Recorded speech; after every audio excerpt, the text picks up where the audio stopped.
আসসালামু আলাইকুম। সম্মানিত মাছ চাষি ভাই বন্ধুগণ, আবারও আপনাদের সামনে নিয়ে এলাম দীর্ঘদিন পরে আরও একটি নতুন মাছের ভিডিওতে আপনারা যে মাছগুলো দেখছেন এই মাছগুলো হচ্ছে 2025 সালের অরিজিনাল তারাবাই মাছের পোনা।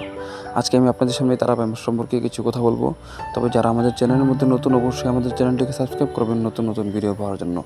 মাছ চাষি ভাই বন্ধুগণ, আজকে আমি যে বিষয়ে আলোচনা করব এই মাছ সম্পর্কে, সেটি হচ্ছে আমরা এই মাছ কালচার করে কীভাবে অতি দ্রুত বাজারজাত করব।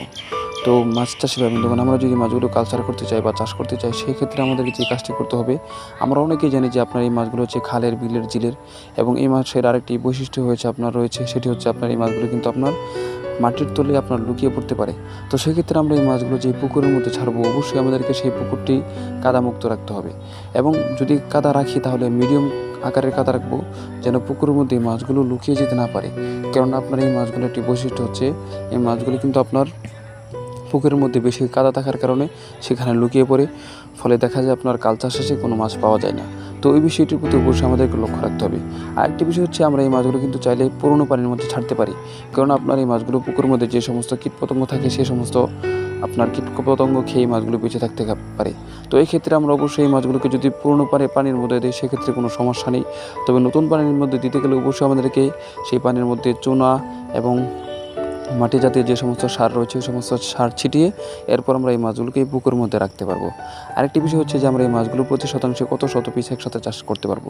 আপনারা আমাদের এখানে যে মাছগুলো চাচ্ছেন, এই মাছগুলো কিন্তু আপনারা প্রতি শতাংশে 200 থেকে 350 পিস একসাথে চাষ করতে পারবেন, এবং আর বিভিন্ন প্রকারের সাইজ রয়েছে, সেই সাইজ অনুযায়ী আপনারা কিন্তু আপনাদেরকে এই মাছগুলো পুকুরের মধ্যে ছাড়তে হবে।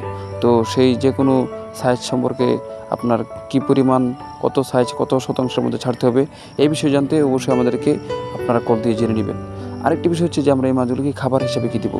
তো এক্ষেত্রে আমাদেরকে যে কাজটি করতে হবে সেটি হচ্ছে যে আমরা এই মাছগুলো যেহেতু আপনার কীটপতঙ্গ খেয়ে বেঁচে থাকতে পারে, সেক্ষেত্রে কিন্তু খাবারের কোনো রিস্ক নেই। আমরা যদি এই মাছগুলোকে কয়েকদিন পর পর খাবার দিই, সেক্ষেত্রে কিন্তু এই মাছগুলো বেঁচে থাকার সম্ভাবনা থাকে। তবে আমরা যদি মাছগুলো অল্প দিনে, যেমন 3 থেকে 3.5 মাসে বাজারজাত করতে চাই, সেক্ষেত্রে অবশ্যই আমাদেরকে নিয়মতান্ত্রিক খাবার দিতে হবে। তো সেক্ষেত্রে আমরা এই মাছগুলোকে আপনার বাসমন্দিতে যে সমস্ত ফিড খাবার রয়েছে, এই সমস্ত ফিড খাবার আমরা কিন্তু এই মাছগুলোকে দিতে পারি, এক্ষেত্রে কোনো সমস্যা নেই। আরেকটি বিষয় হচ্ছে যে আমরা এই মাছগুলো যে পুকুরের মধ্যে ছাড়বো, সেই পুকুরের চতুর্পাশ কিন্তু আমরা শক্তভাবে বেঁধে নেব, এবং পুকুরের আশপাশে যদি গাছপালা থেকে থাকে সেগুলো কেটে নেব, যেন পুকুরের মধ্যে এগুলো পরে আপনার মাছগুলো ধ্বংস না হয়। কেননা পুকুরের মধ্যে যদি আপনার পাতা পড়ে, তো সেক্ষেত্রে দেখা যায় আপনার গ্যাস তৈরি হয়ে মাছগুলো মরে যাওয়ার সম্ভাবনা রয়েছে। তো এই বিষয়টির প্রতি অবশ্যই আমাদেরকে লক্ষ্য রাখতে হবে। তো মাছ চাষি ভাই বন্ধুগণ, এ হচ্ছে আপনার এই দেশি তারাবাই মাছ সম্পর্কে সংক্ষিপ্ত কিছু কথা। তো আরও বিস্তারিত জানতে চাইলে আপনারা আমাদের হোম স্ক্রিনে দেওয়া নাম্বারে যোগাযোগ করতে পারেন, এবং আপনারা কিন্তু এই মাছগুলো আমাদের কাছ থেকে সংগ্রহ করতে পারেন। আমরা এই মাছগুলো সারা বাংলাদেশের যে কোনো প্রান্তে হোম ডেলিভারি দিয়ে থাকি। ধন্যবাদ সবাইকে।